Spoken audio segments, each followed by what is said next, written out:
Custom fader banks. What? Yeah, so we have the 8 layers that you could navigate through, but there might be a tremendous amount of channels you're not actually using week in and week out. We've talked about this console has 24 auxes. 8 of those are dedicated to effects, and then 16 monitors. Well, you don't need 16 monitors because most of us are only using 4 or 6 monitors, monitor packs in a week in and week out scenario. And even in the drum scenario here, we've got almost a half dozen or more than a half dozen inputs that we're not even using. So how can we clean this up and just make it more user-friendly? So I'm only seeing what I need to see. So maybe I have an acoustic set and I only want to see 3 or 4 inputs. I don't want to look at the entire console and be paging through pages and pages of layers. I want one layer with everything I need to worry about that morning. Or maybe you have a standard default show file for your church plant and your operators and your engineers actually want like their own custom setup. Well, we're going to show you how to build that quickly. So as an engineer, you could kind of have your own layout that made sense to you without tripping over kind of the stock layout, but then we can preserve all of the infrastructure that comes with the overall show file for the church. So let's look at that. So to get to custom fader banks, there's a custom button on the screen. And then in the fit controller, there's also a key down here that says CSTM. They do the same thing. If I toggle this, everything turns blue, or up here it turns blue.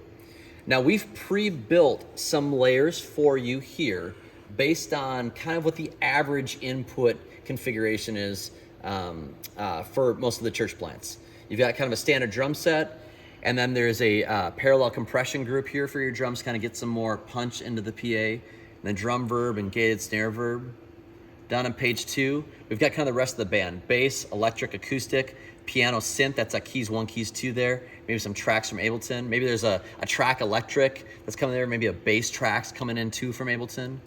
Down on page 3, we've got our vocals. You got 3 live vocals, your track BGVs maybe. You got the in-ear vocals. And then you've got your MD, your click and your cues. If you're using MD, that's where that kind of comes in, clicks and cues from Ableton. Page 4, your utility channels, your headset, your host mics, video, MacBook. You're probably using only one of those in the deployed configuration because it's coming in over Wave Sound Grid and you've got Pro Presenter on one of those channels there. And then the bottom channel is the same as, the bottom page, the layer channel, the bottom page of faders here in the custom layer is the same as it is in the standard one. It's just all the VCAs. So this is a stock configuration. Now let's say you wanted to add some to this or change this. It's really easy.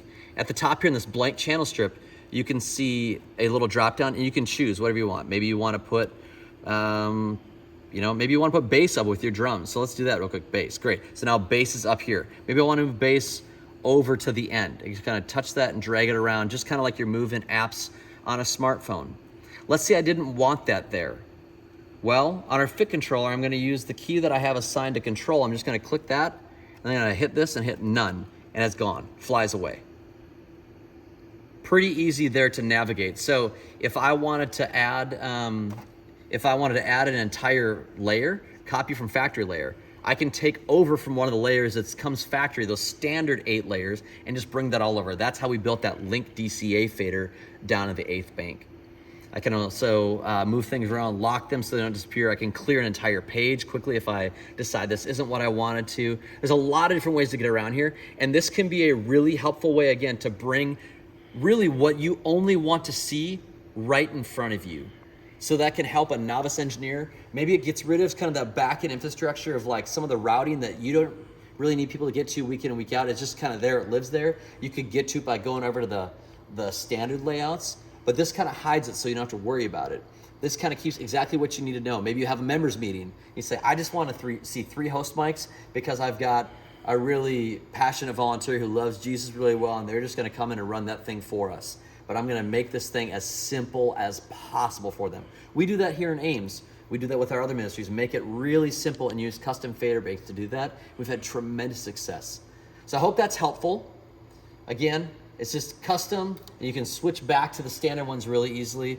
But that really brings what you need to know right where you want to see it at all times.